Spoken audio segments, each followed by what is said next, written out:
The MMC, Councillor Michelle. Morning, Speaker. MPEC Chair, Councillor Seti.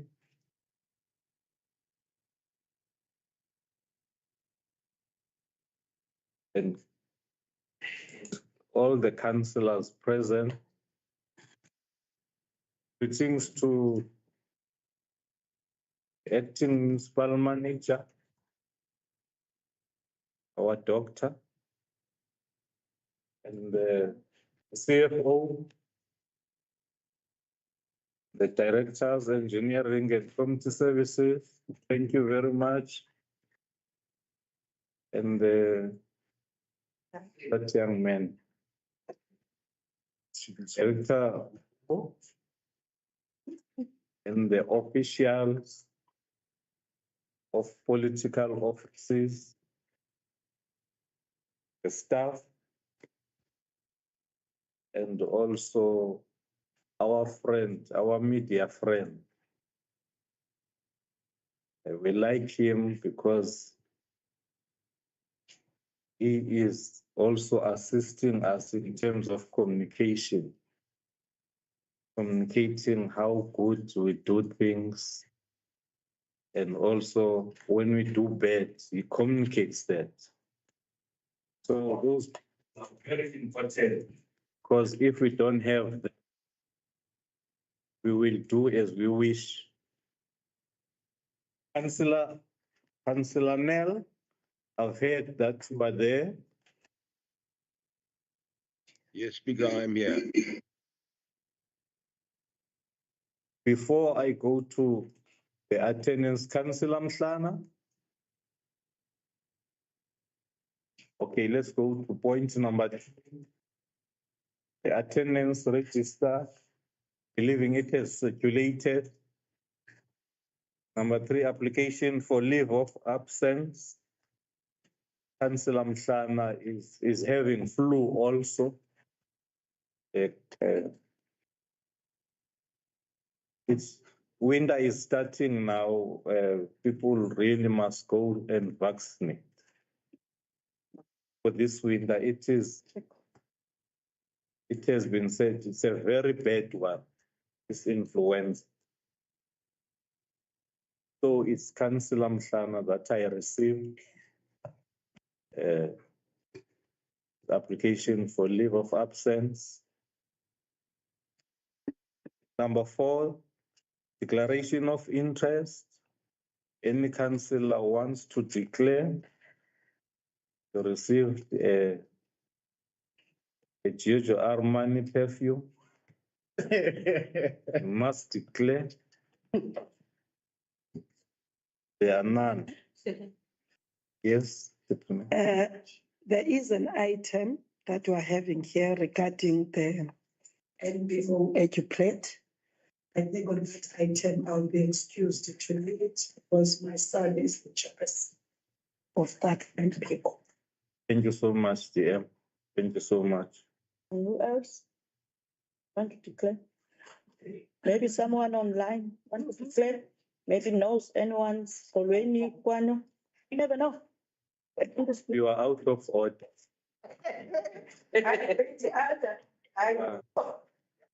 Elder woman, you are out of order. Number 5, confirmation of minutes for the previous meetings. 5.1 minutes of council meeting dated 28th March 2024. Minutes circulated. We're starting on page 31.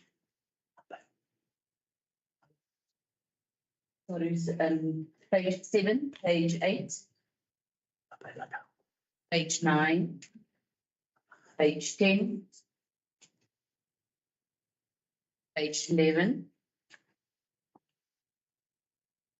12, 13, 14, 15, 16, 17, 18, 19, 20, 21, page 22, 23, 24, 25, 26, 27, and attendance is 28, 29, 30, and 31. That concludes the minutes for the 28th of March 2024, Mr. Speaker. Thank you, Speaker. Councillor Mangam, Take the minutes as read and a true reflection of a previous meeting. second. Councillor Michelle. Second. Right. 5.2 minutes of the special council meeting dated 5th April 2024. Starting on page 31, 32, 33, 34, attendance registers 34, 35, and that concludes, and 36, and that concludes the minutes. Thank you, Speaker. Yes, Councillor Mangam. Take them as read and true reflection of our previous meeting. Thank you. Second. Councillor Michelle. Thank you very much. 5.3 minutes of the special council meeting dated 12th April 2024. Next, please, that's it. On page 37, 38, 39, and attendance registers 40, 41. And that concludes the minutes.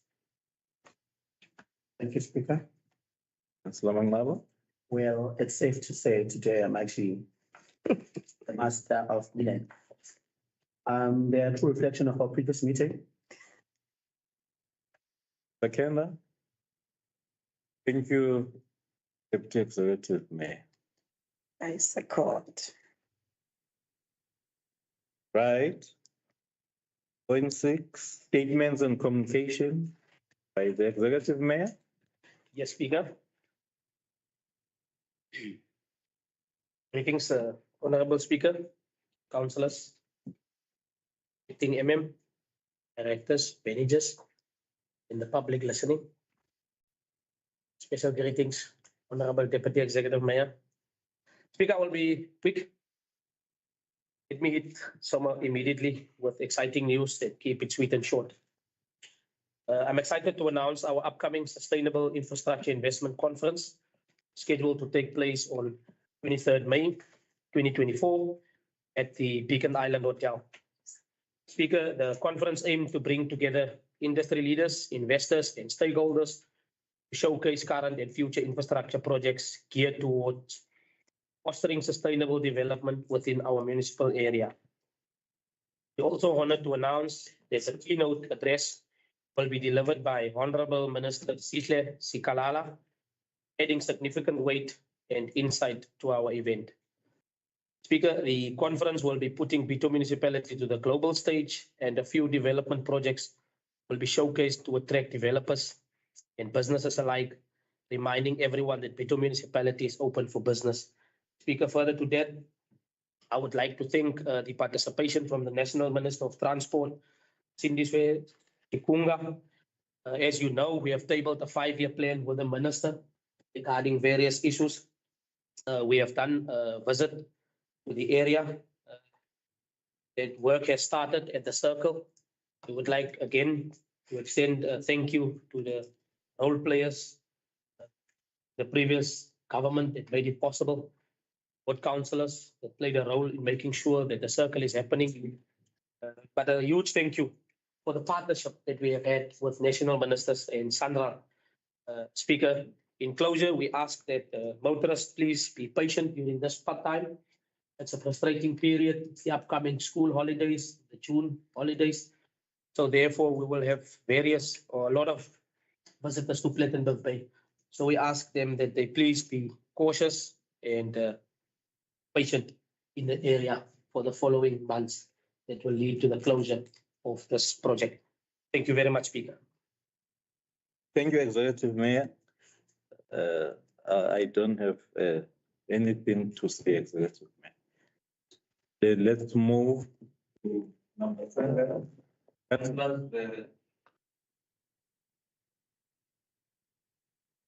The presentation that is going to be done, but the people that are going to do the presentation are still on the way.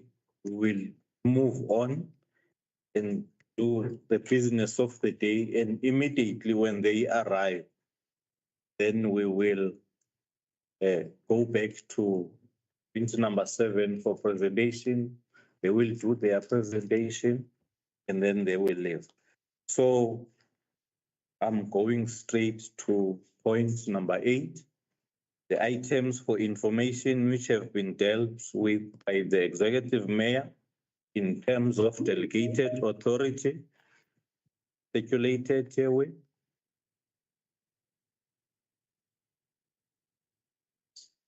Peter, we've just dealt with the revenue management report. Yes. Therefore, I would like council to take note report in the section 71. Thank you. Thank you, Executive Mayor. The second. Councillor follow up with the Deputy Executive Mayor. Second. I second.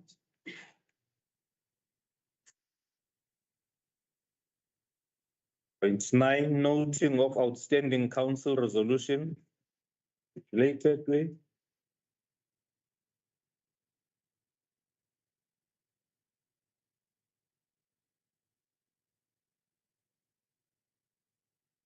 Item 7. Executive Mayor.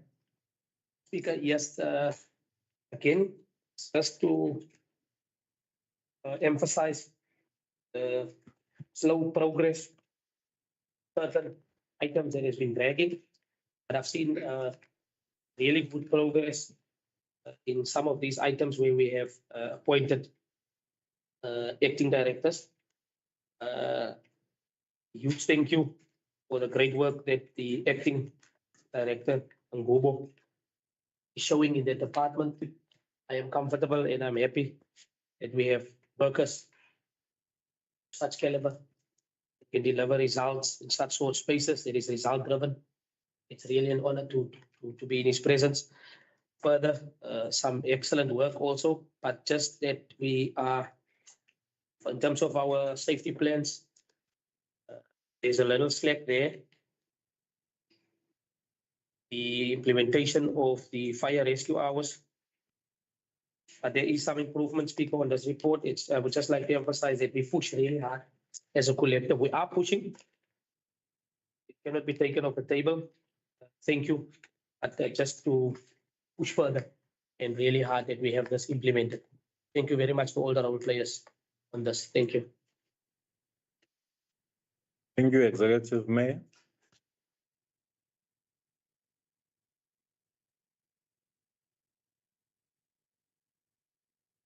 Councillors, are you happy?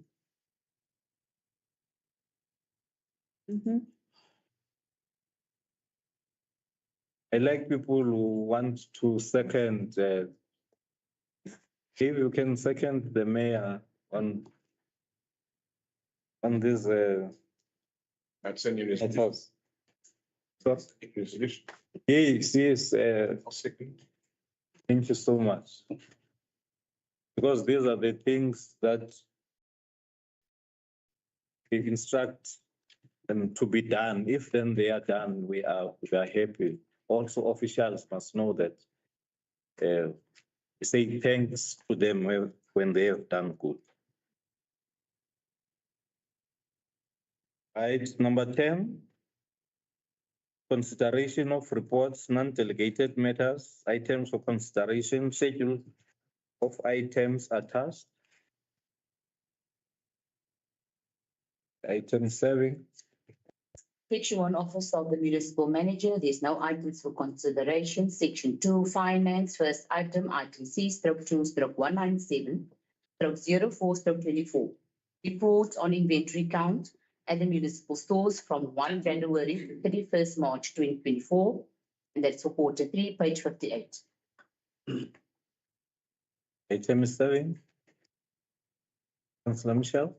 Thank you, Speaker. Speaker, I will propose that we go with the recommendation of the municipal manager and also mayor. and the comments made by the directors. I just want to motivate all staff members, managers, and also directors to proper manage our stock, our goods of the municipality. We must emphasize, even if we get you with taking a table time, we're gonna take actions against that. We know it's elections, so we're gonna table times. Thank you. Second. Yes, TM. I second the sense of humor that this only recommendation are presented with. As we are saying that it is so good to do this whole exercise of checking what we're having and when do we lock our money in, for how long, and when do we release it. It's beautiful to see those things. I second the recommendation presented. Thank you, Deputy Executive Mayor. Right, moving to point 11. Item C, some of the items, Okay. item C/2/198/04/24. Report on the implementation of the supply chain management policy for the third quarter, period 1 January to 31st March 2024, page 114. Item 7, Councillor Musha. Speaker, once again, I want to go with the recommendations of the municipal manager. Just some input. We would like to see also LED to more get out there and develop local SMMEs, equip them, because we when you go through the report or see what tenders is awarded or RFQs, you can still see that there's more of the companies coming from the Eastern Cape, because we don't have the skills or company that is equipped to bring service to our community. So for that, proposing we go with the recommendation, but also to just emphasize that we need to develop locals. Thank you, Speaker. Second. Yes, TM. Seconded, and I think I would love to repeat it, that we're glad to see that there's things that are happening at Kolweni Cultural Village, as it has been a long coming item that there's money that was there that is not being spent. But when we look in these things of supply chain and expenditure, you could see that really progress is there, especially when it comes to that. I thank you. Speaker, obviously missed mine, but not serious. I just want to make a comment on one of the reports on page 120. It's not clarity on one of the time. Page 120. 120. We've got a report there that shows the days the bids are taking. If we look at number 1, average days from bid specification through to full procurement. For quarter 3, we see the average is 140. If we look at point number 6, the tender of the longest procurement process is 90. Truly at 90. Obviously, if we're monitoring how we're doing, we need to make sure that it's a minus. That seems out of line. You can't have an average of 140. Yes. In this period of 90. Okay, let's check. Thank you very much, Councillor. Otherwise, I would have seconded the Already on with it anyway. So we want to second, Councillor Swan. I think the officials have noted. So you will record Councillor Swartz has seconded. I think Councillor Paul said. Or Councillor Pollock has seconded already. Next item. C/2/199/04/24, section 52G report for the quarter ending 31st 2023, page 139. Item 7. Councillor Michelle. Thank you, Speaker. Speaker, I really want to highlight this one. We're not wrong in serve as an executive, but there's a nice collecting rate. I think it's a record breaker of 102%. And it was done in the last year. And so I think we are doing very good when it comes to collecting of debt. So I go with the recommendation done by the MM. And yes, thank you, Speaker. Councillor Kamka. Thank you, Speaker. Well, Councillor Hein Mitchell took my spotlight there. I also want to say that I'm extremely proud of especially I know we've been hampering on the collection rate a very long time and all the strategies that has been put in place by council, especially since last year, adopted our policies and we have made it more affordable for communities to actually be able to, if they do not qualify for the traditional threshold of the 3.5, they can actually now be accommodated. Because as we all know, we do sit with communities that they are in the bracket where they cannot, they do not qualify for the free services, but they cannot afford to actually pay the full services. So that is really recommendable and well done. However, Speaker, you know, I normally sound like a tape recorder, a plant when it comes to the capital expenditure. I don't know when we're going to get the record rights, you know. It's still very concerning. I see that even in terms of our human settlements allocations. And then I also note, I see here that we've received a letter, INEP, for the remainder of the trench still due. And all the understanding that's happening, especially with our capital budget in general, is very concerning. I think as a council, we have highlighted those matters previously on various occasions. And hopefully, you know, we will go back to, you know, just actioning.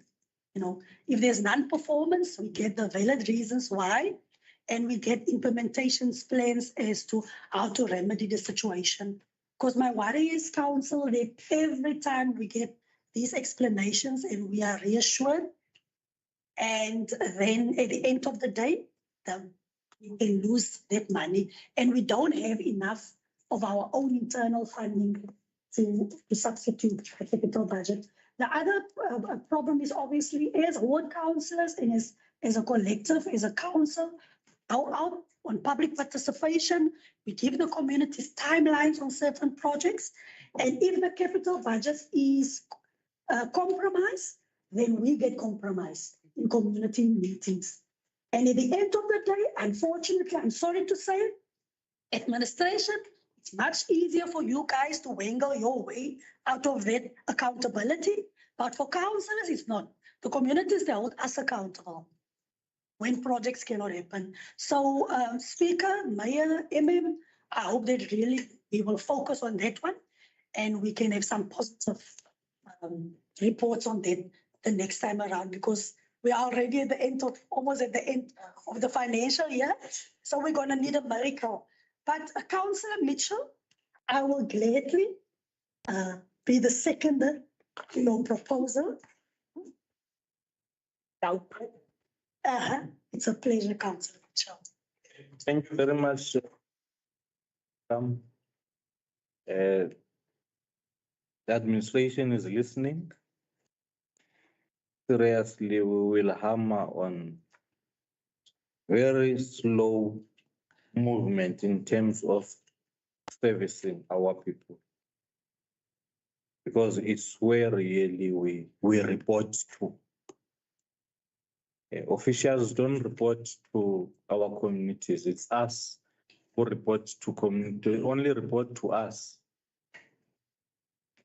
So we'll really plead with them to assist us. Councillors, let me acknowledge Councillor Mhlana is online. Councillor Mhlana? Good morning, Speaker. My apologies for joining late. I could not have the link, but I'm here now. Thank you. Thank you very much. You sound like you are fresh, man. You are not like Councillor. Sick. You're not like Councillor Nair. And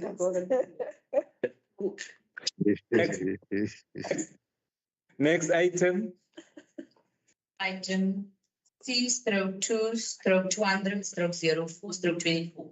Cost contained report for the quarter ending 31st March 2024, page 211. item is 7. Thank you. Yes, Councillor Mitch. you want to talk about it? Oh, this one I will just go with the recommendations. I'm not gonna. Second, Second, speaker. Councillor Mtana, second. Next item, Councillor Mangaba.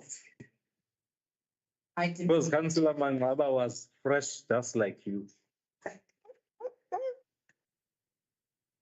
Councillor Mangaba has seconded. Next item, Item C/2/201/04/24, list of withdrawals from municipal bank account for the quarter ending 31st March 2024, page 240. the item is 7. Thank you, Speaker. The item is for noting. We note the report and the record. Second, Councillor Misha. Seconded, Chair. Next item, Item C/2/202/04/24, environment report for the third quarter ended 31st March 2024, page 220. Thank you, Speaker. item 7. Take cognizance of the report. Second, Deputy Executive Mayor. Yes, second. Next item, Section 3, corporate services, item C/3/180/04/24, human resource management division quarterly report for the period 1 January 2024 until 31st March 2024, page 226. the item is 7. 226. Councillor Misha. Thank you, Speaker. Speaker, before I propose that we go with the recommendation, I just want to zoom us into the report when it comes to health and safety. You will always hear that it gets to health and safety, I'm not getting upset, but we don't get what we need in council to protect ourselves as the municipality.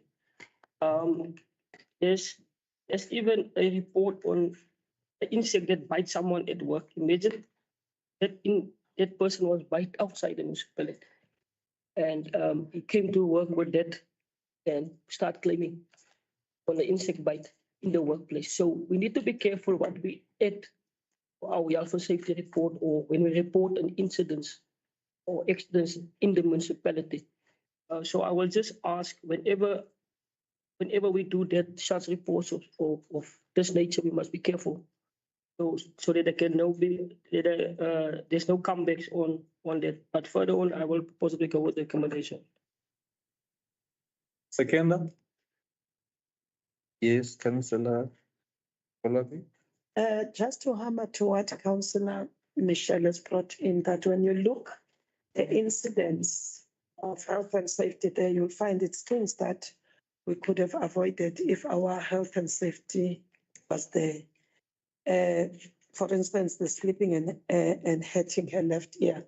If the safety shoes were there, the prickling of the right hand between the gloves, if we're there, there are a lot of things. In fact, the right one, because you'll find that you'll have a safety shoes, but you'll find the place where the person is working, even those safety shoes are not rightfully for that. Even the kind of gloves you might have, they are not for that. Even the kind of mask. So I wish we can concentrate to the type of a right health and safety equipment gear that people need to wear, because we'll think that we've got it, but at the end of the day, still people are endangered. So I would love us to really look at that, So imagine insect bite on left arm, it means there was no coat to protect the person on. And I wish the supervisors that are working on the sites, they need to be very strict when it comes to the type of gear people need to wear in different situations, so that we can avoid this kind of things. Because it clearly shows that there's no health and safety here that is being put in place. On that, I recommend the report. I second. Councillor Mangal. Thank you, Speaker. I'm just going to zoom into my passion.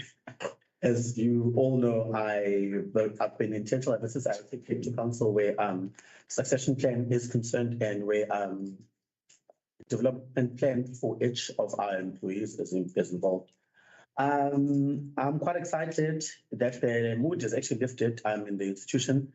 There's 45 applicants who are actually part of the education drive that we're actually busy running as the municipality through UWC. It's exciting how whenever you see them walking the corridors and talking about just how they're excited about the learning that is actually happening. This speaks to exactly the intention of promoting one of our own with regards to succession plan. And then over and above that, if you look at page is this again, 239, around the apprenticeship. This is something that we had really spoken about lengthily at the impact portfolio when we actually zoomed into the report that cited that we as the municipality are unable to alleviate poverty. And obviously we counted that because we know exactly there's actually interventions in place that seeks to address that. I'm excited that, there's actually intention and there's actually moves around ensuring, in as much as we're not an employment agency, where possible, we are able to actually bring interventions that would ensure that the unemployed youth is actually granted the platform to actually learn and, get into these apprenticeships. That means by the time the program comes to an end, at least they have a SACA accredited certificate that would enable them to actually look for jobs or anything like that. So it is quite exciting. I know, and after time when you look at HR reports, it's just for noting, but it's good to note that there's actually movement where that is concerned. Thank you. Thank you. Thank you, Councillor Mangaba. The second was Councillor Kolwat with the Deputy Executive Mayor. Next item. Moving to section 4, community service, item C/4/177/04/24. Bylaw relating to trading of liquor by licensed establishment, page 243. Item is 7.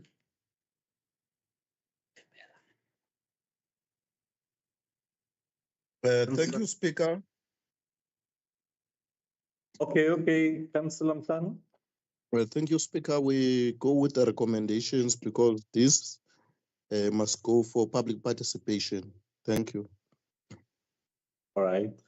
Councillor Kamgam. Okay, thank you, Speaker. Speaker, I was just sort of scanning through this, obviously, and I was just wondering how are we going to handle the issue of when people are trading within informal settlements, because we all know it's not like the formal areas where people can actually put in application based on the ERF numbers and stuff. And I had a conversation with some of the police officers a while back when we did our safety and security meetings.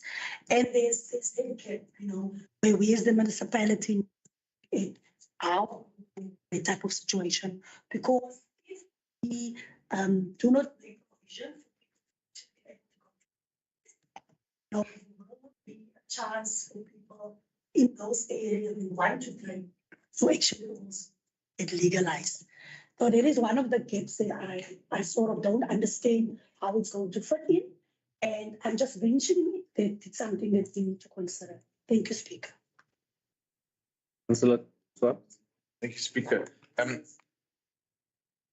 just want to find out how we're going to police this in a sense. So if someone is not complying with this and either another business or member of the public wants to lodge a complaint about one of whether it's been someone drinking, where they shouldn't be drinking, whatever, what's the process going to be? Is it municipality that must administer the punishment of fine? Is it through the liquor authority?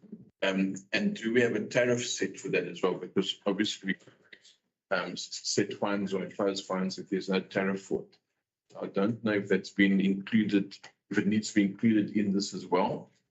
or if this needs to refer to something like that in terms of process.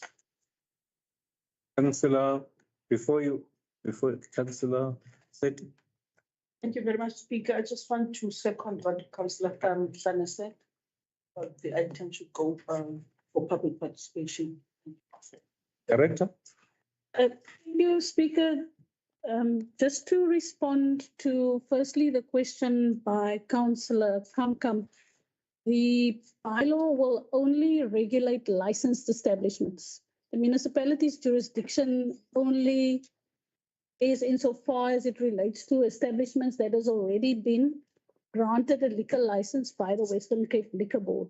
The municipality is not the license authority, so those gaps needs to be addressed by the Western Cape provincial government to make sure that the Western Cape liquor legislation makes provision for all or somehow relaxes the requirements when it comes to formal liquor licenses, informal settlements, because one needs to deal with the zoning that is applicable, and that flows from the Western Cape Liquor Act, not in terms of the bylaw. Councillor Swart, the bylaw will be implemented in the same manner as the current one is doing. We have revisited the current control of liquor establishments to make sure that this bylaw, the previous bylaw is very old and it does not contain some of the provisions that's in the Western Cape Liquor Act. For example, that a licensed establishment is responsible for the liquor establishment both inside and outside of the licensed establishment. So we have brought that into this bylaw. So it will still be enforced by law enforcement. The process for this is once the bylaw is adopted, one compiles a fine list, which is then sent to the magistrate, the control magistrate in Meisner, and the control magistrate will then approve your fine list. So we first need to follow this process, then develop the fines, and the fines are then approved by the control magistrate. Thank you, Speaker. Thank you, Director. We just in the morning, on TV, there is that issue of East London in the Eastern Cape, Enyobeni Tavern. So we don't want to be like that as a municipality, because when the media comes straight to the municipality as if we are a liquor board. Yes, we must have our bylaw in protecting our people. Right, the item was seconded by Councillor Seti. Next item. Item C/4/178/04/24. Application to lease municipal buildings situated on a portion of 4403 Kwanakatula, between brackets, Old Kwanakatula Housing Office, page 5. The item is 7. Councillor Musha. Thank you, Speaker. We go with the recommendation, Speaker. Oh, thank you, Councillor Msana. I will second it. Oh, thank you so much. You can recall the Deputy Executive Mayor, because she recused herself based on this item. Next item. Item C/4/1/04/24, letting of municipal residential accommodation policy, page 270. The item is 7. Page We go with the 27. recommendation, Speaker. Thank you, Councillor Msana. The second. Second as well. Councillor Michelle. Next item. Item C/4/181/04/24, integrated human settlements pipeline projects progress report for quarter ending March 2024, page 279. The item is 7, Councillor Mangaba. The vote into cognizance. Very much. Second, Councillor Seti. Councillor Seti seconds. Councillor Mangaba. Item. Next item. Section 5, engineering services, item C/5/132/04/24, feasibility report on a way forward for renewable energy in Bitou, page 287. Item 7. We note the report, Speaker, and go with the recommendations by both the acting municipal manager and the executive mayor. Thank you, Councillor Mangaba. Councillor Michelle? Second. Thank you, Councillor Mhlan. You are fresh today, man. Are you really sick, Councillor Mhlan? Yes, I'm sick, Speaker. It's just that I can speak. I can speak, Speaker. Okay. Okay. You know the freshest one, Councillor Mangaba. Yes. Indeed. Councillor Michelle? Must second on that. Seconded by Councillor Michelle. Next item. C/5/133/04/24, amendments to electricity supply bylaw, page 304.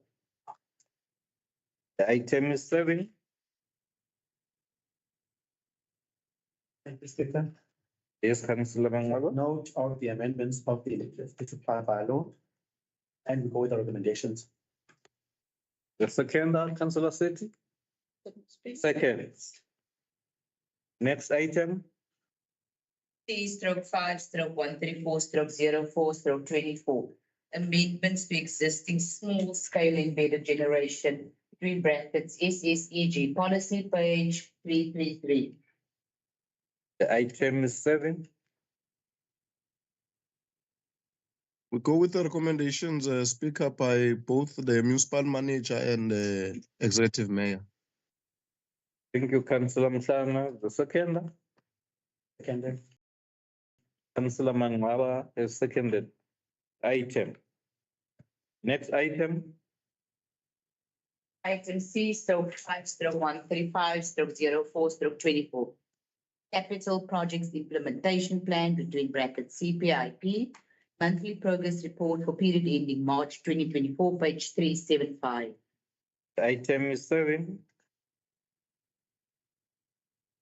We note the report, Speaker. Thank you, Councillor Mhlanga. The second. Councillor Sethi, second. Next item.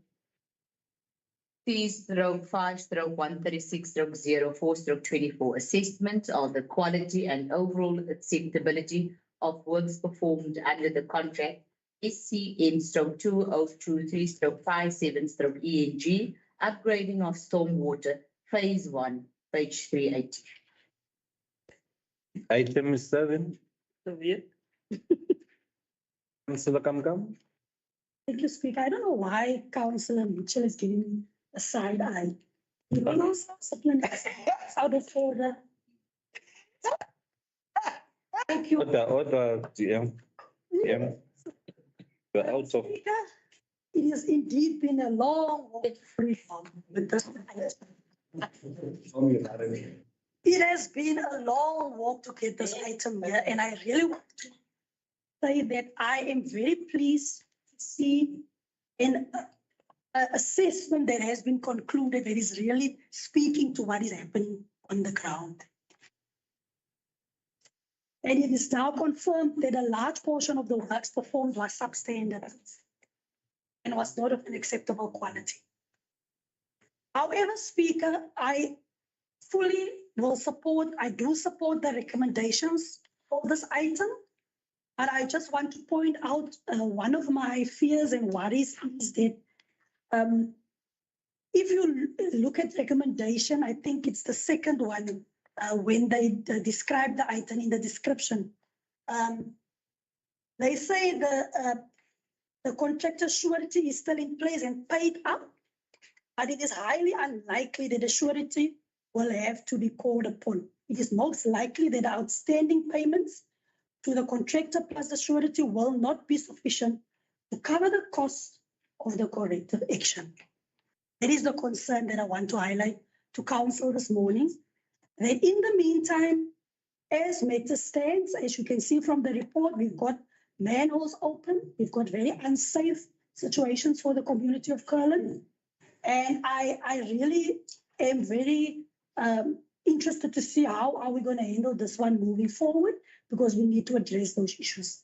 But I support the recommendations. Thank you, Speaker. Thank you, Councillor Kamkam. Councillor Mangal. Thank you, Speaker.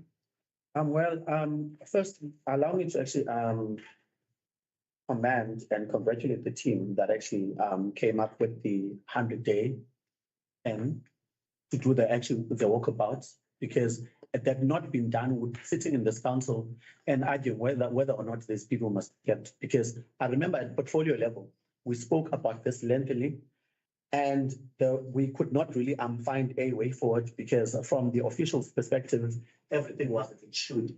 However, for us who are actually staying in these wards and who are exposed to this work, we see how substandard the quality of work they were actually producing.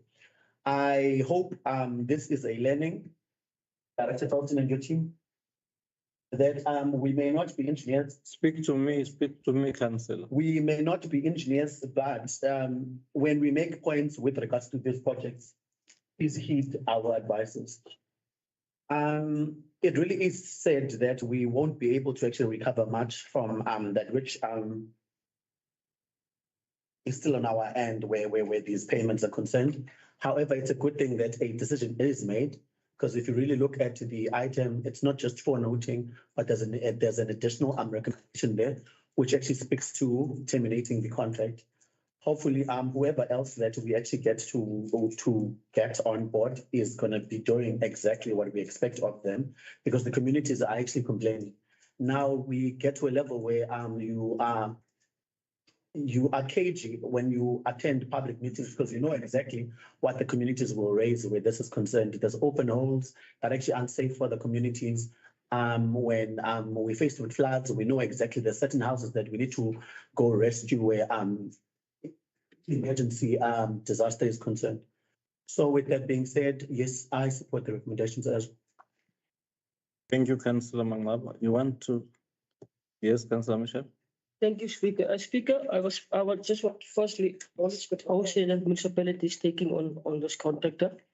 As you know, I was sitting in opposition and I started this fight when this contractor started in cracks in Cullen. And I just wish that we the with his directors, we walked, we were tired. That's what councillors and officials must do for the sake of the people. If we're going to sit in these chambers, be given thick agendas, we are not going to be able to be on the ground. We were on the ground, that is why we've seen this problem. It's so unfortunate. We saw the problem very late. But fortunately, acting MM with your leadership, the Director of Engineering Services and other directors, we saw it. So I think it will be fixed, Executive Mayor. We will follow up whatever projects that are going to be done in this municipality moving forward. Because an oversight role is played by councillors, because it's councillors that must go and report to the public. Really, Councillor Mangaba was correct. How do you then go to a meeting and report fallacy to the people? Because they know what is happening down there. Yes, Executive Mayor. Yeah, Speaker, the other reason I wanted to say something, but I just want to add, this comes mainly from the meetings that MMC is having. I encourage the MMCs on a weekly basis. They must have meetings with the different directors. So this also comes mainly through the role of with the meetings that they have with the directors, and then a report back to me as the Executive Mayor after certain meetings that they have, and then liaise to come up with the best possible way. Hence, you can see some of these recommendations in most of these items is being led by a report back after portfolio meetings and the director meetings links in. Thank you, yes, Mayor. Let's move, next item. Think Councillor Swan. The item is closed. Next item, please. No.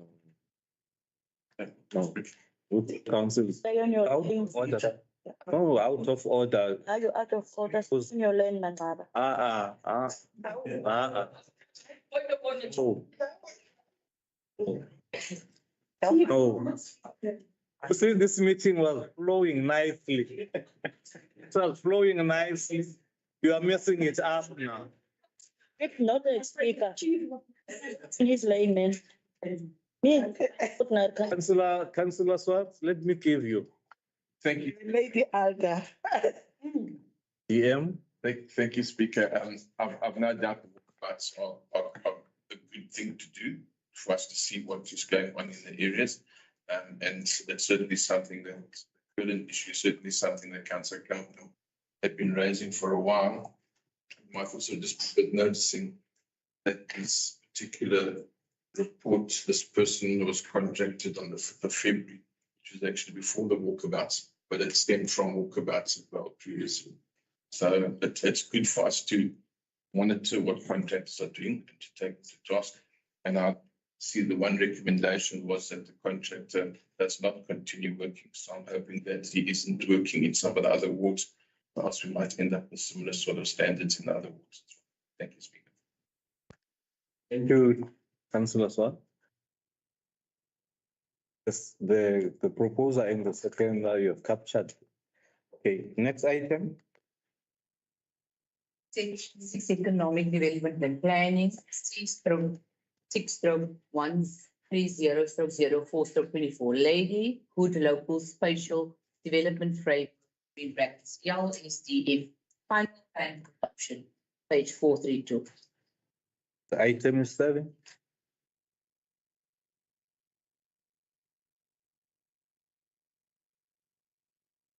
Page 432. 432.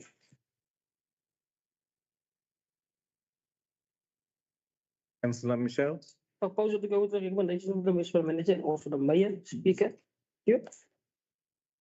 seconder. Councillor Sid. Councillor Kamkam, I like your smile. Yes, it's always interesting, when certain things happen. Right, next item. Very interesting. 3/6/132/04/24. House shop policy, final policy for approval, page 541. Item is 7. Straight the text ones. Yes, All on the side. Thank you. I acknowledge. Speaker, you know, I like to start with the positive. I'm very happy to see this policy. But let's go to the other part of it. I recall that my motivation for this policy was in my last. What I want to say, Speaker, is that it's not acceptable for something like a policy in the municipality. It's important to us. These things are exploding. It takes so long to get to council. So, Speaker, to the officials that are hearing me, I see there's an anti-draft policy that we are looking at.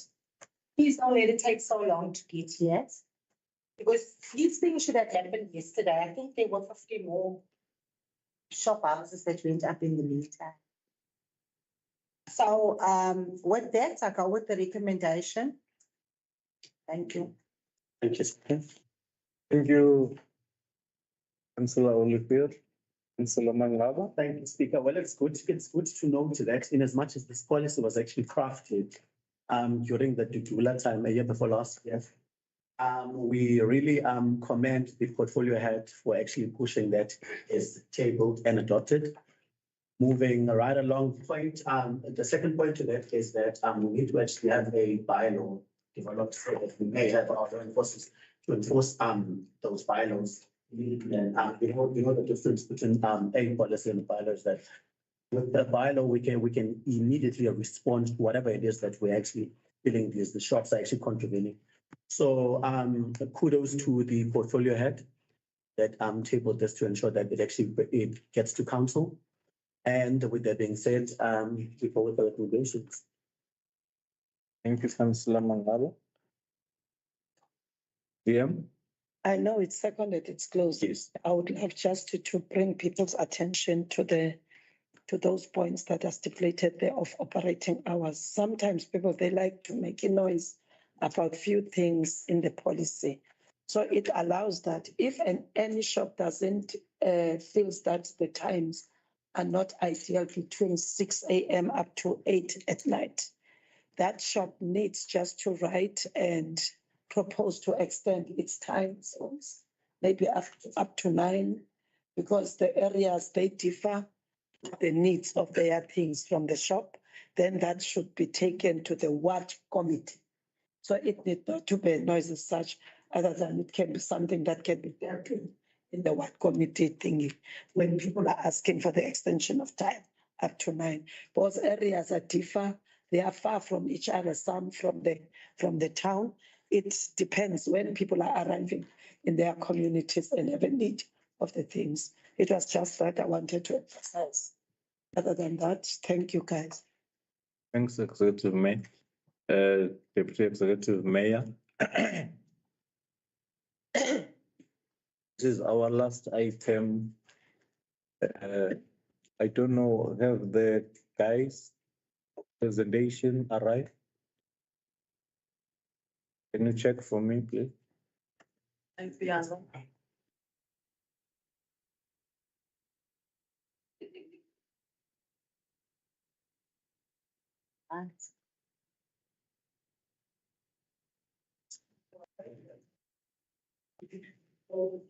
Let me give council a break.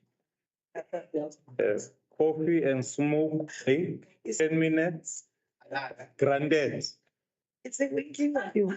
10 minutes, granted.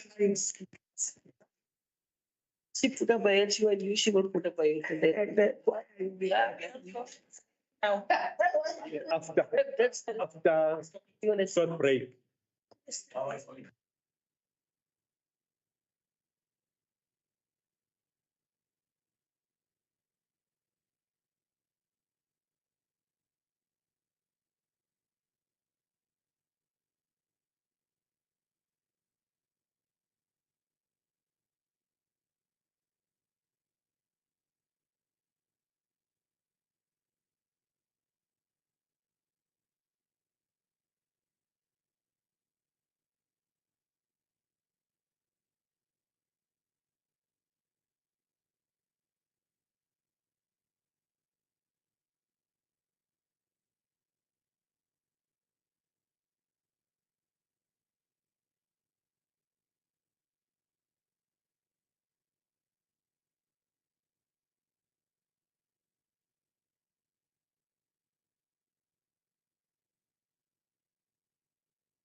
No sound.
Morning, everyone.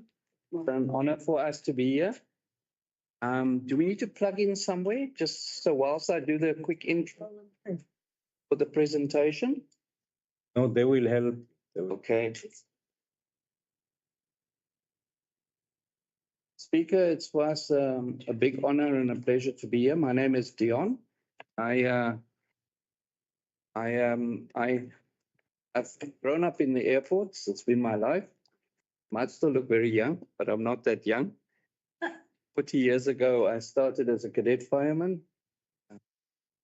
in what was still Gunsmiths before. Today, Owa Tambo. And it's been a journey and it's been a beautiful opportunity. And for me to be here today with my colleagues, and I've got Deirdre Davids next to me. Deirdre and I worked together at Cape Town International for 12 years. I worked with Deirdre. She's been there for longer. And she used to do all the corporate communications brand for Cape Town International. She was the one on Cape Talk regularly. And then we've got Tanya. Tanya was our bid leader. Tanya and I met when we built King Shaka Airport, the great province of KwaZulu-Natal. I was very fortunate to spend almost 10 years of my life there. And Speaker, Mayor, what was used to be sugarcane, today is a beautiful airport. And we're very proud to say that we actually led that process. And today we are here to just share with you our excitement, but also our team and our plan for this airport in the Bitou municipality in the Garden Route, Plettenberg Bay Airport. We concluded the agreements and we have been working the last couple of weeks. And I want to just say to the municipal manager, to the MM, if I use the acronym correctly, and his team, just want to say a word of appreciation for the support and assistance we've received. We've been mindful that it's been not the easiest of time. There's been a lot of transitions, but I must say, with the support and the leadership we've seen from the MM and the team, it's really made our job so much easier. Speaker, we're connecting.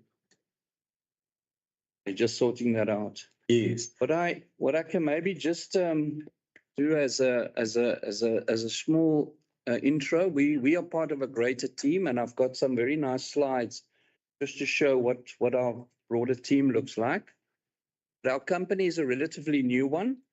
Many of us come out of the airport space, what is called today Airports Company of South Africa. 30 years ago, I was very honored to be a founding member of that company. And 3 years ago, myself and quite a few of the colleagues left. And this happened just after COVID, because there was a need to resize the businesses, but also for those that have been in the business for some time. You know, personally, I thought I might be getting in the way now of a team that has grown. There were a lot of people ready to take over. My previous role was the airport manager for for Cape Town International for 12 years. I'm very proud of the Western Cape and Cape Town International became the best airport on the continent. And I think it's now the best airport on the continent for something like 7 years running. We started that. And at one stage, it was number 33 in the world. So for us, it's always been about excellence, and it's about making sure that we can offer a value proposition to all of our stakeholders. A number of that team in Cape Town International, such as Deirdre, my ex-fire chief, is part of the team that's working on this particular project and with this airport.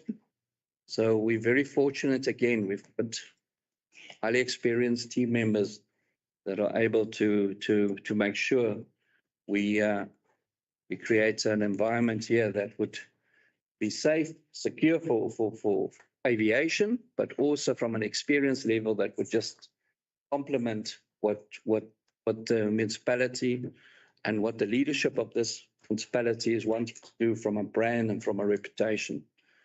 Plettenberg Bay and the Bitou municipality is, I think, a prized environment to live, to learn, to work, and to play. And we see ourselves, Speaker, as an extension to that. Our role is to complement and support the work, the very important work that this council is doing. And that's how we see ourselves. We hope with the few slides that we will share with you that will give you some insight. We realize that time is not such that we can go into detail, but we hope to share with you why we are excited and why we believe you have selected the right partner to be part of this journey. I would like to be loading it on that slide. So, Speaker, maybe I can just, because when Deirdre gets to that, she might just do a quick skip over it.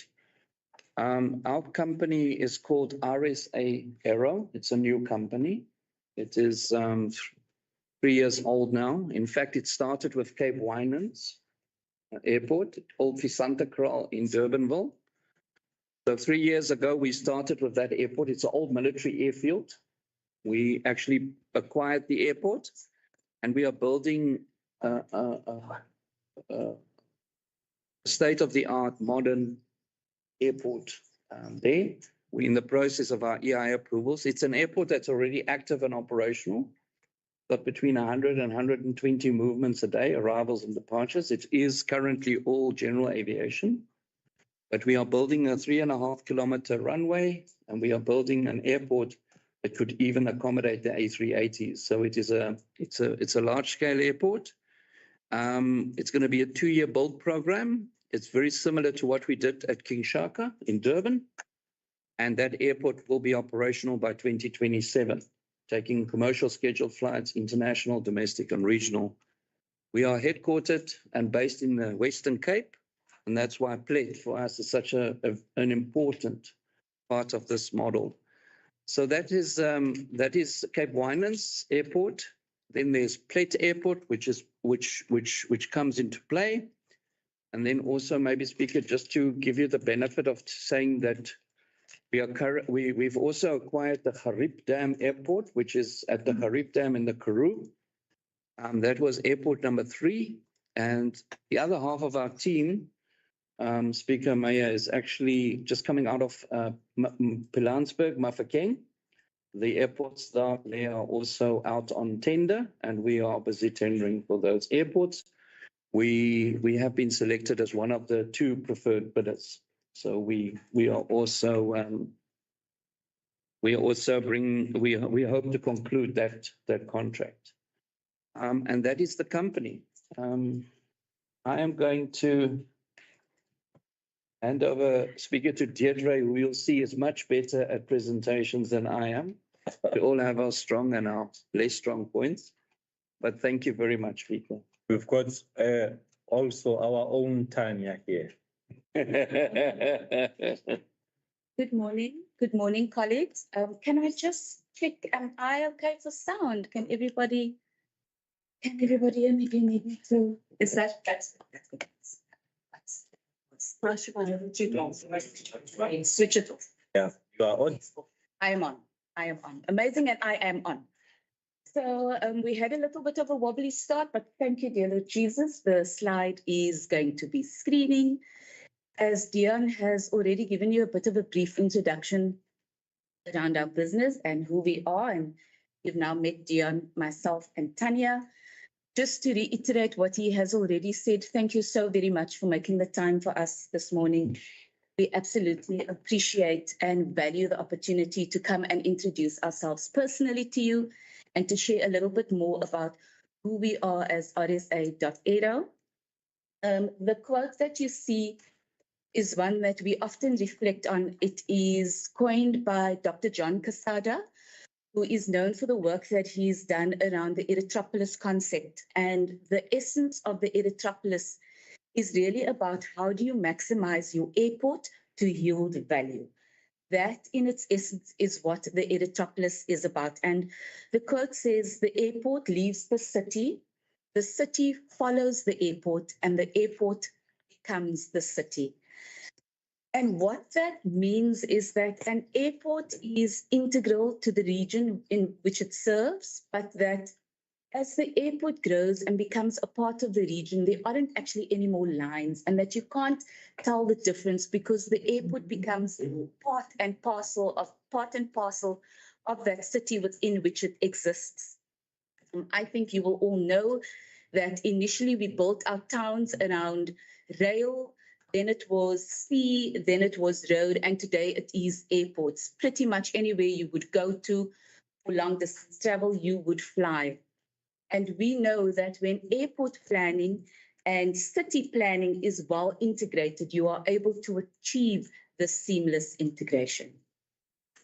I want to just proceed and tell you a little bit more about the company and who we are.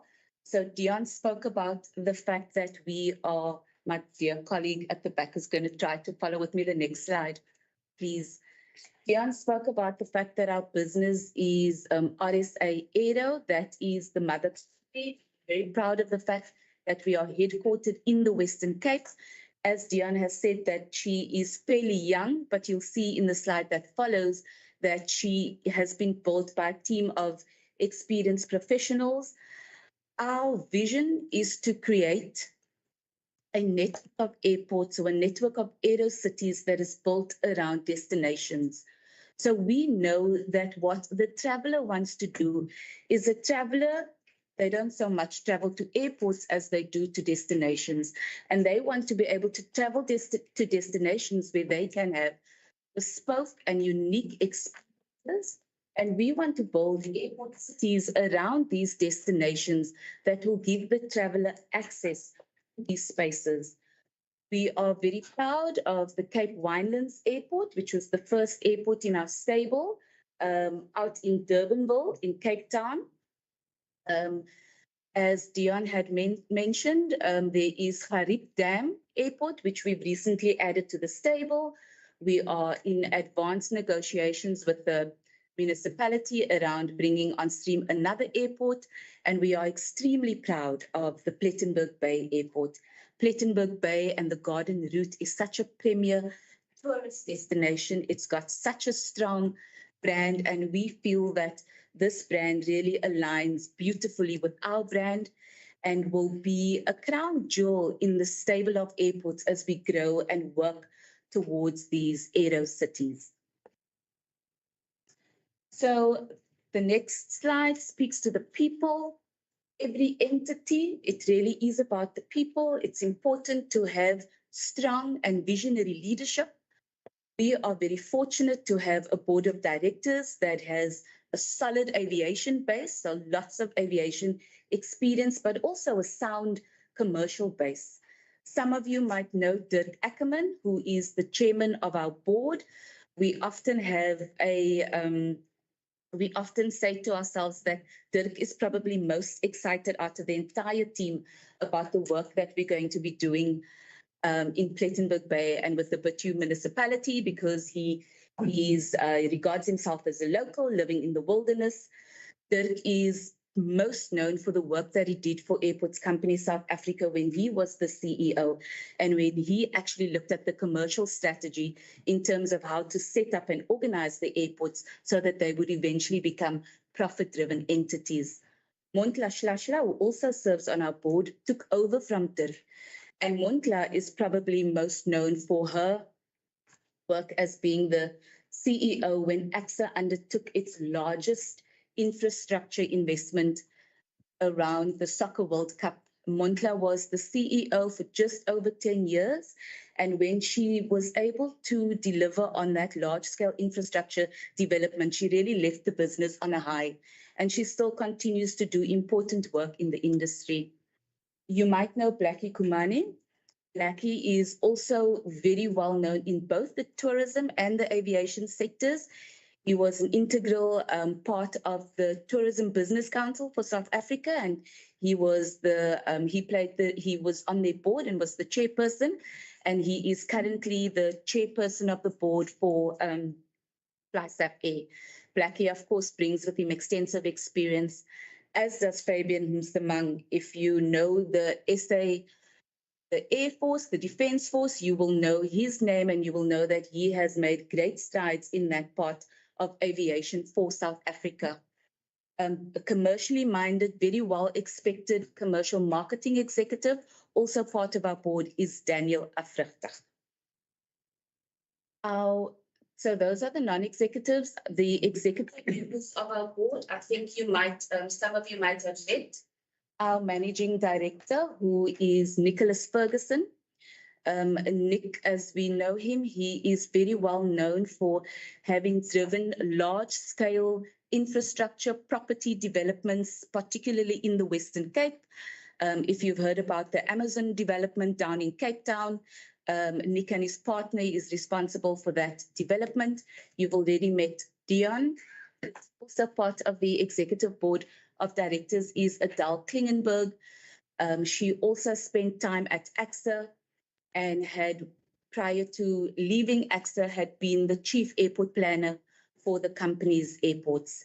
Mark Wilkinson, he carries the title of financial director, and he is very strong, commercially minded, and always makes sure that we are on track from that perspective. So then there is a broad base in terms of the core team members, and I really don't want to mention everyone because we will be here for a long time, but I do want to highlight Esmeralda Barnes. Esmeralda is the airport manager that we've identified for our airport here in Plettenberg Bay. She has a sound and proud history in aviation, nearly 30 years experience as an airport manager, 14 years of which was airport manager in different airports within the AXA stable. So she really has a solid understanding of aviation. Mervyn Neft is our partner in terms of fire and safety, a solid fire chief. I personally worked with him when he was the fire chief at Cape Town Airport.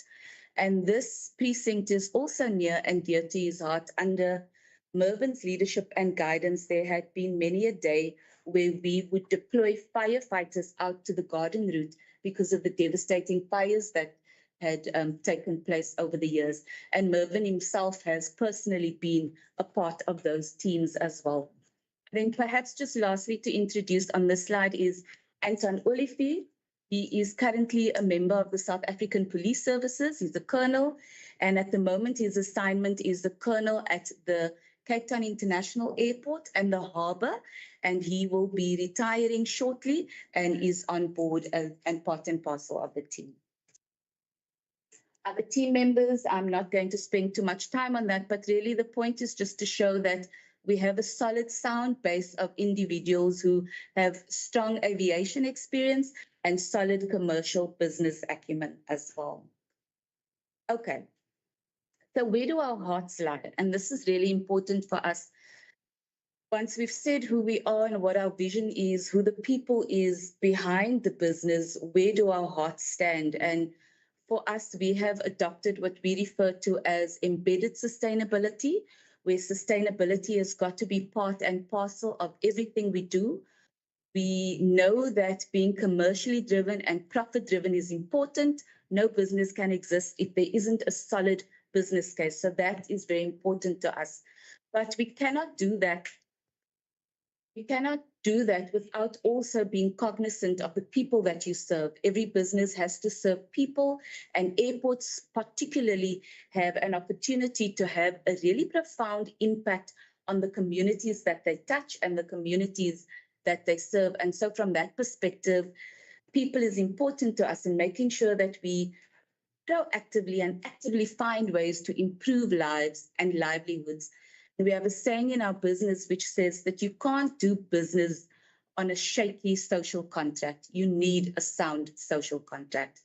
And then in the world that we are living today, it is all about the green agenda.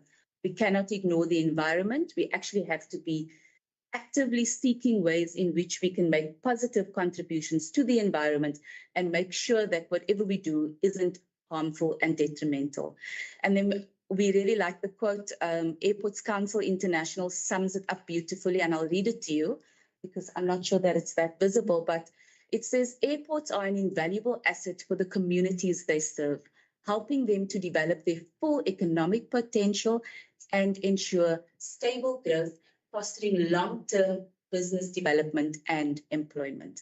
And I really could end the presentation there because that, at the end of the day, is what it is about, making sure that your business serves its customers and that it makes a meaningful contribution to the people closest to it. So there's a lot of data around the fact that airports are able to be these socioeconomic engines, and we refer to the term as the airport as a force multiplier. And I know that, I'm not sure, okay, it's fairly visible on the screen, but really for us, we see the airport as an asset. There's an existing asset, and we have immediate plans to be able to improve that asset and longer term plans to improve the asset. And that in turn will have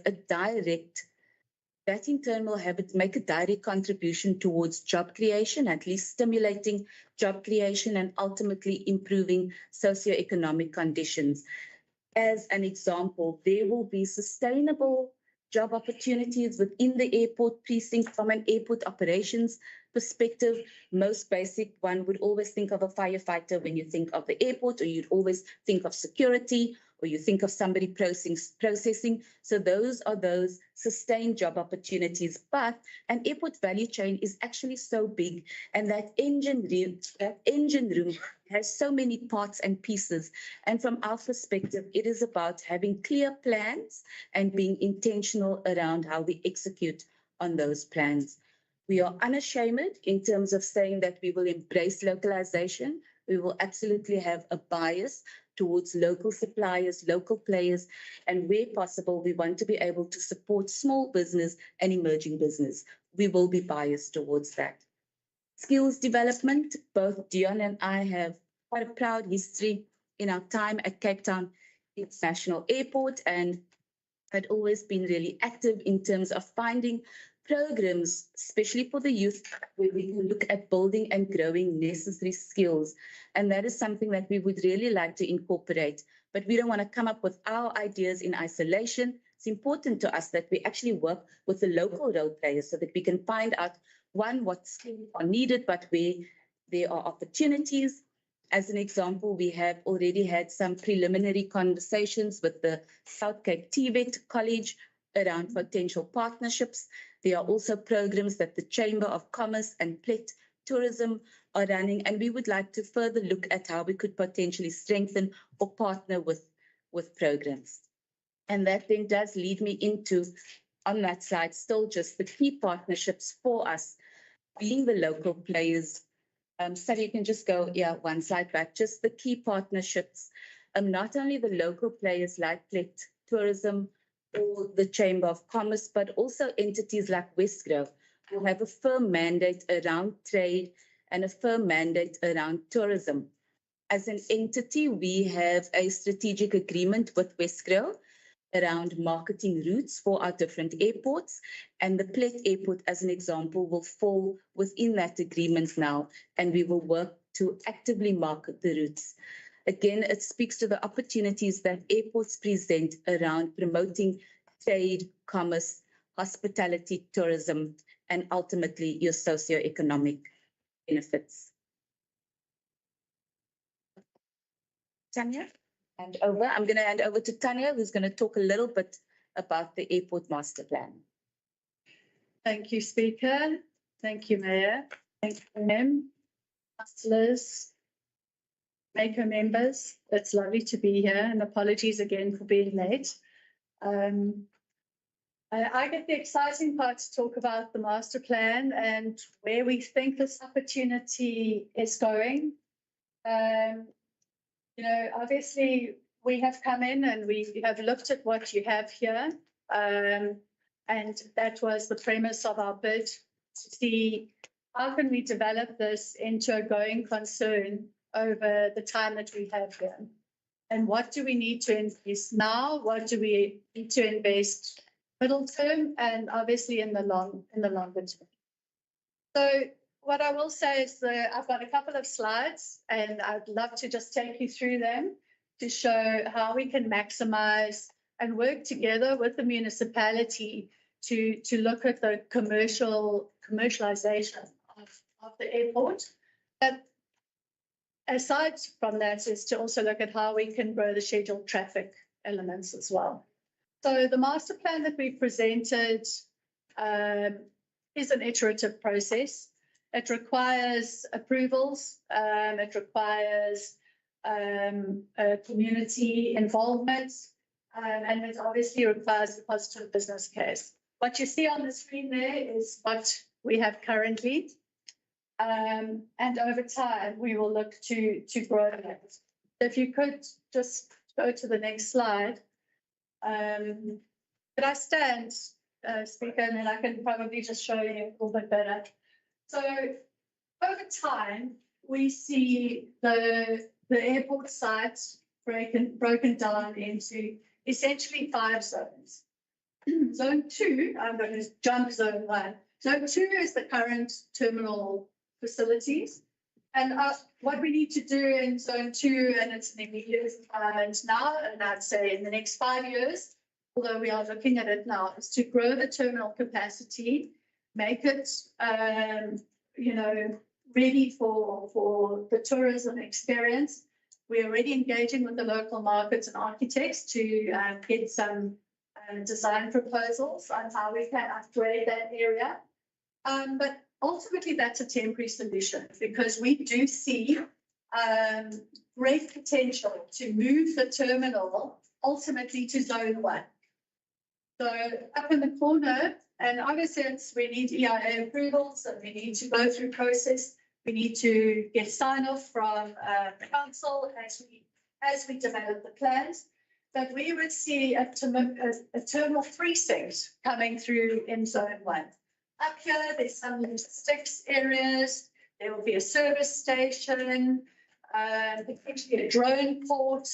So really taking advantage of the Robbo Road and the access that gives us to help that area develop into a really lovely precinct. That then frees zone 3 up. And zone 4 to be the more general aviation, expanding on the hangars, growing the recreational side, and that is so important to get. Looking at then the logistics, we know opposite the airport on that side, they're growing a really good industrial park. Some of that can surely be brought onto this facility. So this whole side of the runway will then be dedicated to that kind of development initiative over time, and obviously on the premise of the business case. You'll see all the solar panels. You'll see all the solar panels. We do really drive a sustainable agenda. We're doing that on Cape Winelands, and we know it's important for the green agenda and for the airport to be sustainable. Likewise, in Zone 5C, attenuation dam, wastewater treatment plant to help to just, give the bulk infrastructure to the airport. So in a nutshell, that will be the commercial and expansion opportunity. Not to be on a day one scenario, of course, we know that, but really to get people excited about really this potential that the airport can give the region. What it will need is an extension of the runway. Currently 7 operates planes that can land on the current runway length. But, you know, in speaking to the other airlines, and we are already in discussions with other airlines, it's important to note that we need to start to think about what do they need to land the larger planes to bring the tourists in, you know, create that connectivity. And that Cat 6 type environment, which also comes with its fire and rescue services, enhanced fire and rescue services, we will look at. Actually had technical teams in last week. Zutari was here. Our maintenance and technical leads were here. Our security team was here, and our fire and rescue team was here. So we're waiting for those due diligence reports to come back. Obviously, we've got the audit findings from the CAA, and we're working through those with the MM and the director here and his extended team. And we obviously need to work at closing those out and making this airport safe and secure for travel and the travel experience. So if you can go to the next slide, kindly. Just a perspective, a little bit more. You can see here logistics, warehousing, the hangars, the terminal development. In a visual, you can go to the next slide, please.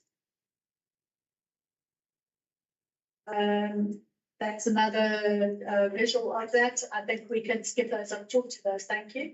Terminal. I'll just quickly sort of orientate you again. Terminal building in the blue.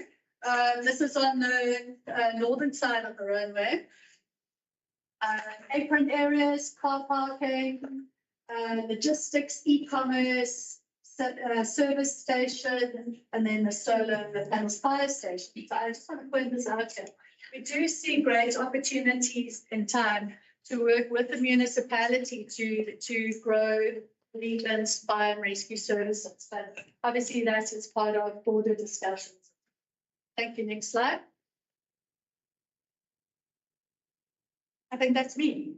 Thank you. Right. Thanks, Tanya. So just to sum up the first portion of the presentation, it really speaks about the fact that we have a plan, that we would need to be intentional around the plan, and that there are some immediate benefits that we will derive as a result of the plan, and that ultimately we really see the airport as an asset in this region that it serves. Okay, so Tanya has already mentioned some of the activities that is currently in play and underway, but if I can just take you through some of the immediate priorities. Onboarding is key for us. When I introduced Esmeralda earlier as the airport manager, Esmeralda is packing her bags and will be here over the weekend, and she officially starts her duties on Monday, the 6th of May. She is super excited about being here, and I know that she will over time meet the colleagues in the room, and we are really optimistic about the value that she will be able to bring to the airport precinct, and she will really play a lead role in terms of our stakeholder engagement for us on site as well. Science is absolutely key to us. Airports have to be safe and airports have to be efficient. And there are some harsh realities that we have to face. Tanya mentioned the fact that we have already been engaging the Civil Aviation Authority. There's a long list of audit findings, and we will, in a systematic way, work with the municipality, work with the Civil Aviation Authority to address those concerns. I do need to stress that that is a huge priority for us. It would be disingenuous to come and see you here today and just paint pretty pictures and say that we are so excited to be here and we are just going to make things great. We are your partner, and we so look forward to taking the airport, the current asset, and really turning it into the crown jewel that she will become to Plettenberg Bay and the garden route at large. And we have our work cut out for it, but we are the team that will partner with you holistically. And I've got to say on this note, and I think Tanya might have mentioned it as well, we have had amazing support from the MM and the MMC with the director as well. And it's really been a great and positive working relationship, and we value that, and we look forward to taking that forward. Tanya spoke about the fact that we had our engineering teams, our security teams. We've had the teams come out. There's been an initial set of reports, but they have done a good technical visit last week over and above discussions that they've had. And this really is key to us: due diligence, understanding what the state of the operational equipment is, as an example, and really delving into the detail, verifying the assets, etc., etc. And then, of course, commercial contracts are key to us. What does our strategy look like? What is our fuel strategy? What are our intentions? And that is the level of detail that will be considered in all of the work that we are already undertaking. And then just to underpin that with the whole notion of continuously reviewing the plan, you have to be agile in business. The environment changes, circumstances changes. And we are quite proud of the fact that we are an adept and agile team, and that will continue to be the case. We don't exist in isolation. We have partners. We need to collaborate. It is about co-creating, and it is about operating and coexisting with people who are in current spaces. And that really is key to us. We know that we cannot come up with the solutions on our own, but that we would need to collaborate and co-create. I'm going to, at this point, hand over to Dion, who will close out the presentation for us. Thank you. Just the next slide. Thank you. So this airport is a fantastic asset, and the fact that you've entrusted with us is for us very important. And I just want to, Speaker, Mayor, Mako, Council, say to everyone, you must know that we take this very serious. We represent you, and we will make sure that this airport makes you proud. I want to say, and I'm saying this because we are all here today, and I just would like to say that this airport does need a bit of fixing. And over time, one can go and try and understand why we are where we are today, but I don't think that's important. What I do want Council just to know that this airport requires some attention. And there are some real critical areas. The runway is one, fire and rescue is another. And I just want to say, we as your partners will make sure that that is our immediate priority. But I don't want the Council to have an impression that everything is hunky-dory. But that's why we are there, because we have done this before. We understand the space, and we will be your partners in fixing this.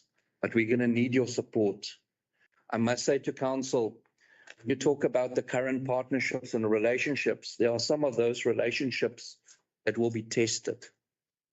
It will be tested because there might be need to review leases with current tenants that might either not be up to date or don't exist, or there might be structures that need to re-look because of where they are and whether they've been approved. And again, need Council support to know that when these tough conversations happen, we know Council will stand behind us, because we are part of our role, Speaker, is to take this out of your life and to manage that and sort it out for you. But we can only do it with your support. So if we understand that this is the real world and there's going to be some tough days and maybe some shouting, as South Africans, we do shout from time to time. Sometimes we are not that unhappy. We shout sometimes when we're also happy, but there are going to be some tough conversations, because if we want to be proud and if we want to put our names onto this and take it so our children's children have something for them, then we have to get this right, and we must do it right. The current partnerships is for us absolutely critical, but we also hope to build some new ones. The TVET College, when we spoke to Dr. Tash at the launch, I was so encouraged by the work they do with the young people. And we think, for example, that's going to be one that we're going to lean on very, very strongly. So there are other relationships which we would like to bring to bear. Because we are in the airport business, we've got industry relationships with aircraft manufacturers that might want to set up base here. We will bring that also. There's other new relationships, but they will only come here if this airport is something that everyone can be proud of. Master plan. The master plan is we bring to the table the benefit of our expertise. We in the business of operating, owning, managing airports, but we never do that on our own. And because we understand we're an extension of yourselves, we're going to need your interaction, your guidance, your wisdom on our plans to say, yes, this is good, but maybe that you need to relook. And our plans will change as and when that must happen. Equally so, we cannot give an airport to the municipality if the people that lives in this municipality don't believe they own and participate. So they must be able to give us the input. So we will go through that, and all those consultations will happen. And maybe on some of those that we will get shouted at, but at the end of the day, we will come out of that where everyone will understand we are here, not for just a short term, we're here for the long run, and we're going to do this properly. The master plan consultation, once we've signed that off, Speaker, Mayor, might require us to have a conversation around land and land acquisition. It often happens. If we're going to open the airport to some aircraft, and we know this, that Plet has also got a particular identity.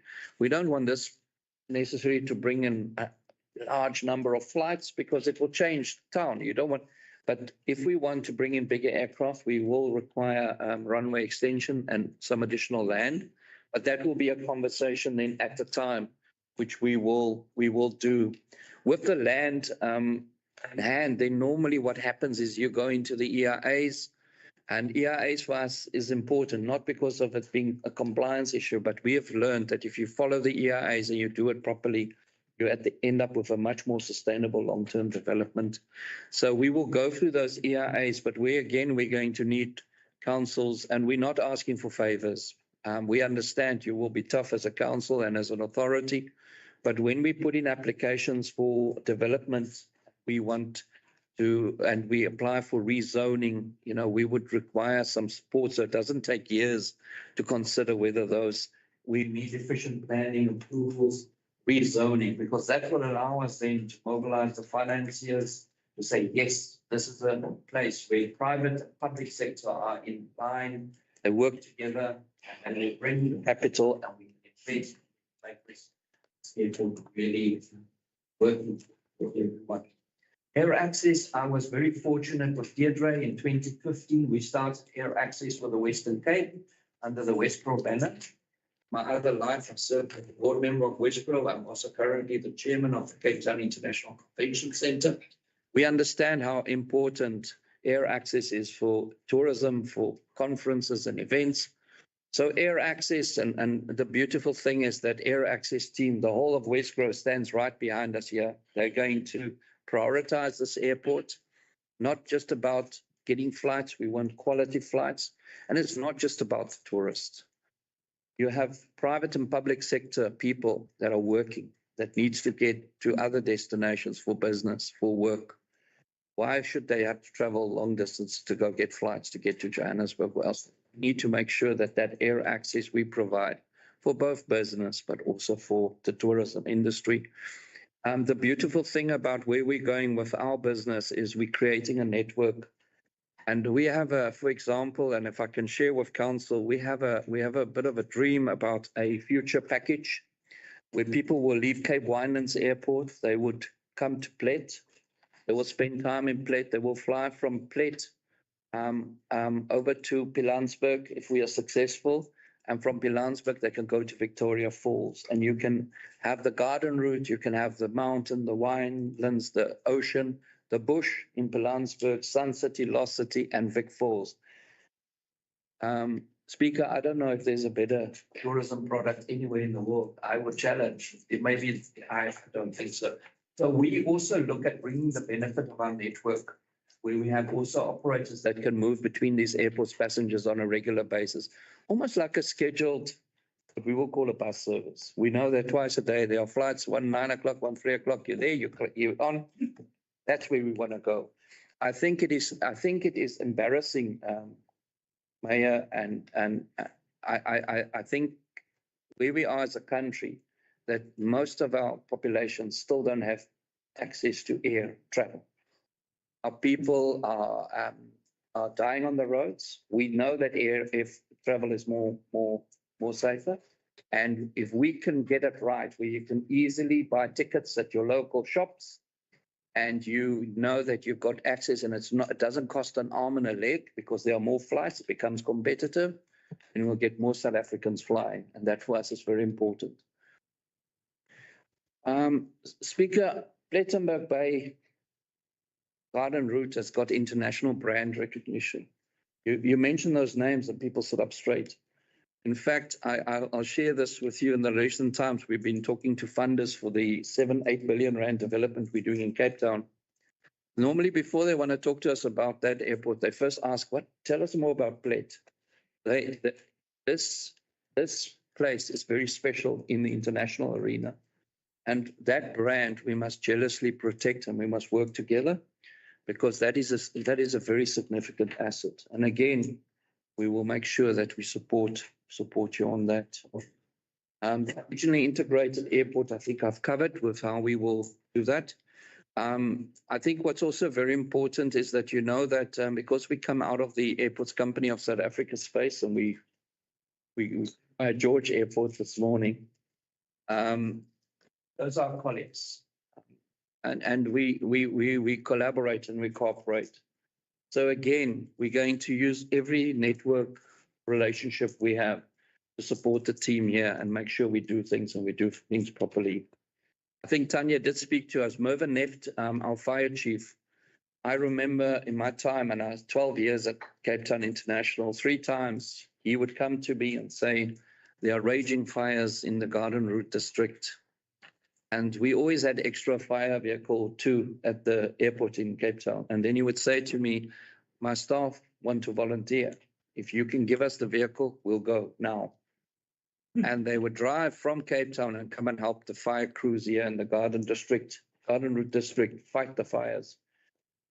So Speaker, Mayor, we think that this fire station, we would like to do more than just a fire station.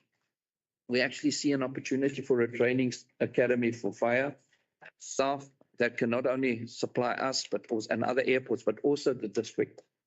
And in the eventuality that there is chaos, and we know it's coming again, that we know that academy, we can close it, and all the staff that are there, we can deploy them and say, right, let's bring them. And together we'll do a lot more if we take that approach. Lastly, I must just say, from our perspective, our relationships at local government, district, local government, provincial and national is very important. And we bring, again, all of that into the space.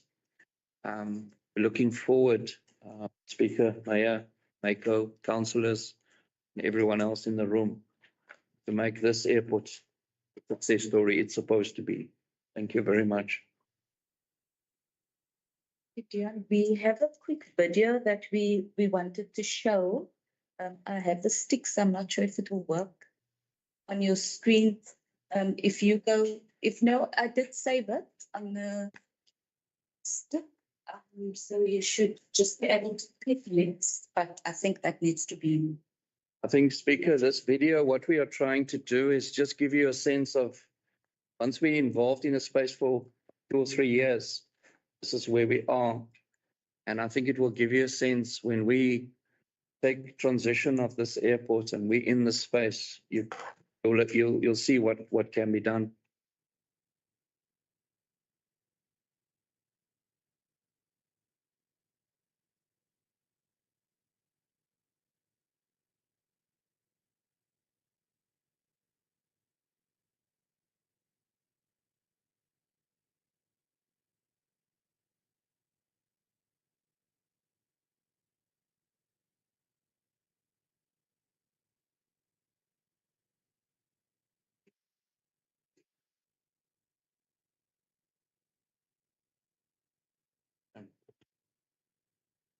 special folder for that. I found to say it in there's a special folder for that, so I'm just accessing that folder. Just a second. No, relax, don't worry.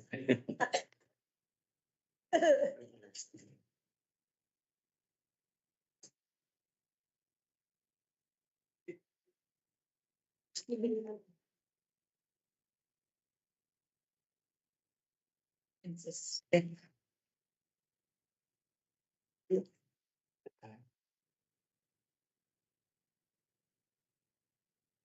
Yeah. Click stand, is it on mute? Unmute.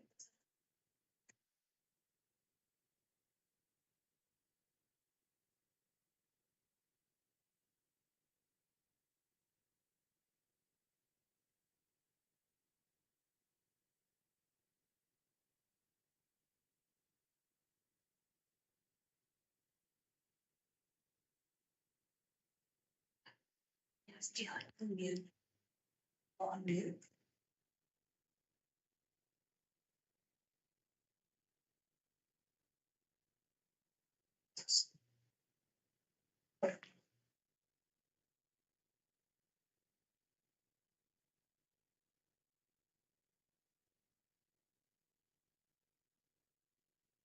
Thanks, after.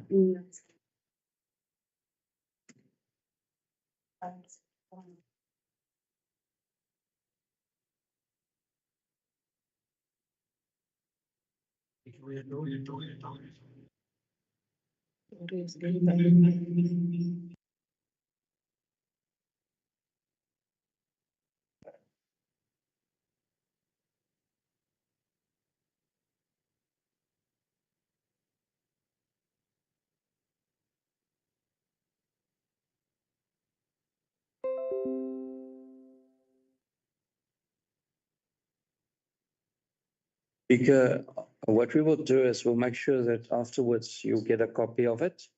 So everyone can look at it, but it's now without the sound. But it will give you a good sense of how this airport is being developed and what it will do in the next 3 years, 4 years.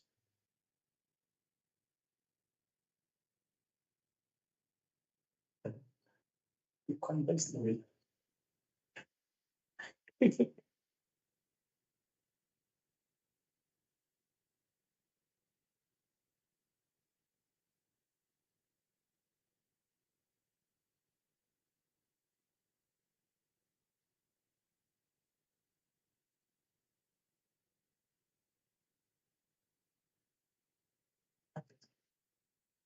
Yes. Yeah.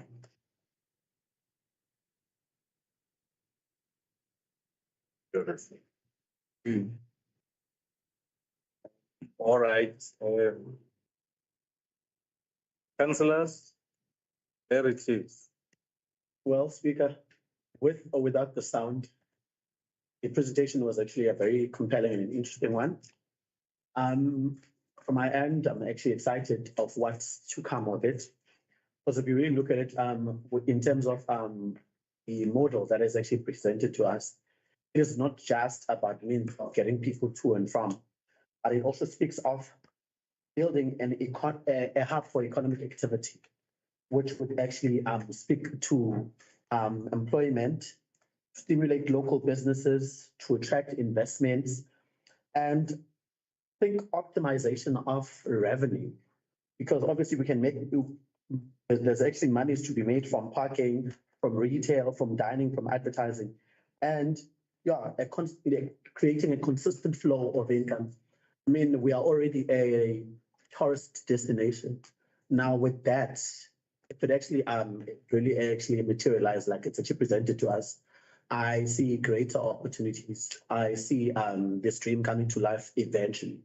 So yeah, it is exciting. I love the fact that they say they're looking for partnership, which is partnering with municipality, rather than actually doing something that is actually one-sided. We will then speak to our objectives, our strategic objectives in terms of how best do we want our communities to be where tourism is concerned. So it really is exciting. I excited to be part of this. Pity the videos without a sound, but be that as it may, I am sold. He is corporate. You can hear the way he speaks. Any councillor? Executive Mayor? Speaker, yes, allow me to thank the presentation. It's well received. I'm very happy with what I'm seeing here. And we can only wait to see the final result. But well done on what you have presented here. I think you are a solid team. And we have good faith that you will come to the play, because in terms of what you are raising, you are very well known to the area. You take into cognizance what the area can deliver. I don't know if perhaps on the other side where the airport will be, I see there's councillors in this up. But yeah, wishing you all the best and the success in what you have planned. And yes, as a council, we are supportive. Do not stress too much in that regard. And whatever we can do, we will help you in the best possible way. Thank you. Yeah. Oh, the councillor, where you will be. Yeah. Okay, of Ward 7 and the airport falls in our ward. I think my colleagues have mentioned most of all the excitement, but I just want to speak on what I think surprisingly exciting to me, which I didn't expect to find in the airport situation, as the skills development part. I mean, of the obvious economic spins on it. My closest community, Kransuk, hopefully they will be the nearest that will penetrate all of those. Interesting. The skills development component excites me, and I find that looking forward to it, and also your fire station. One of the challenges that we do have on Black Friday, and our fire station is being far away. So by the time they get to my community, now it's down. So I think that kind of partnership is, and yes, as I said, I am the ward council, so I'm going to be finding some direct contacts with you, want to communicate with, and we will have discussions about it, see how we can. I'm sure every council sitting in this room is really happy about this. I'm also excited to hear that you're going to act, I can use that word, with the challenges that we've had, we know what it's about. So thank you very much for your presentation. Thank you. All right. Thank you very much. Oh, Councillor Swar.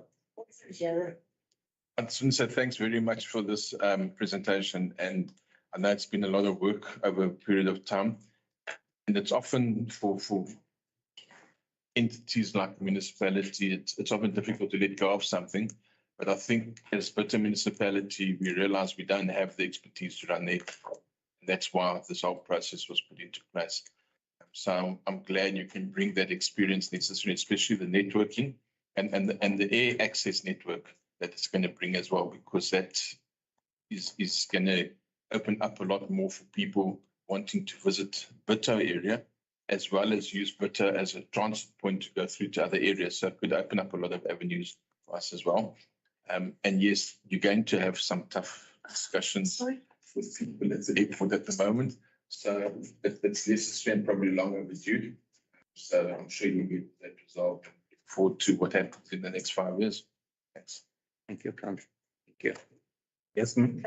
Can I just respond to Councillor Swart? Please. Say that we already know that Bitou is a test case based practice in how to offload an asset like an airport to others, because we are the Plettenberg opportunity is looking at a similar kind of scenario where municipalities are seeing these assets as a drain on their capital, which could be spent elsewhere, and looking for partnerships. So I commend the municipality for what they've done here and for actually moving it to that point where it is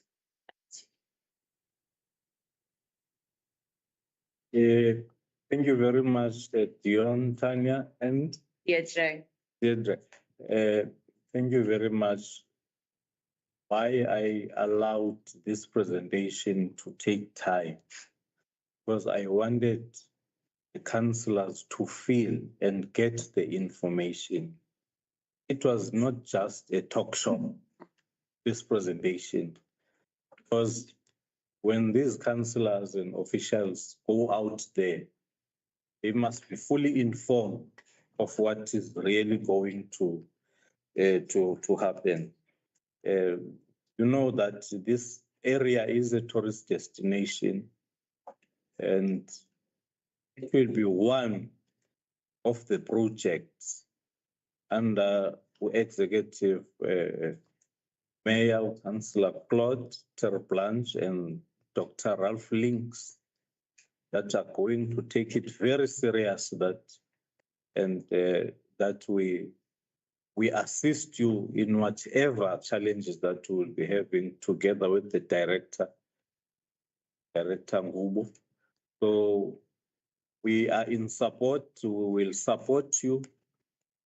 Feel free to come to the offices of the MM and the Executive Mayor when the chips are down, so as to be able to support you 100%.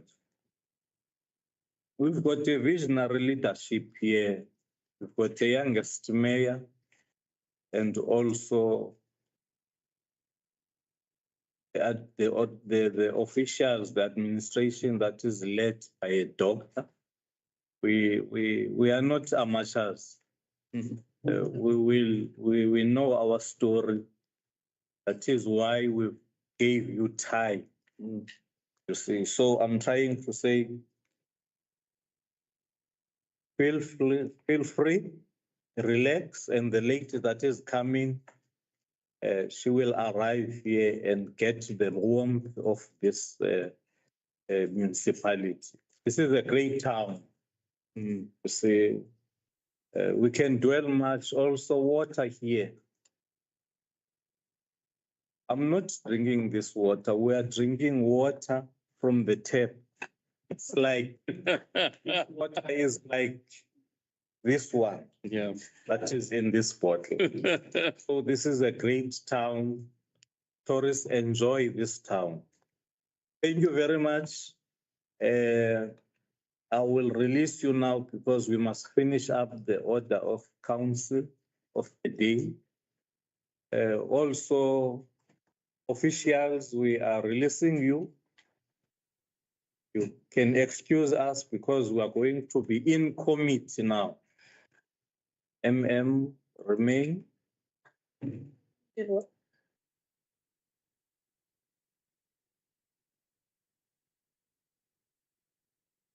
There's no smoke break, ne? We are moving. Speaking line, all things good.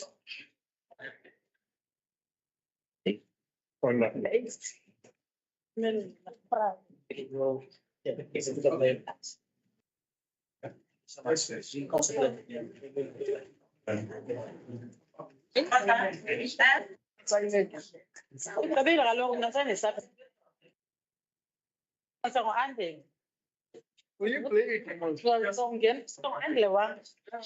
Okay, need to. How could assignment na song go? How will you play it? Mana ada classes? Pilates.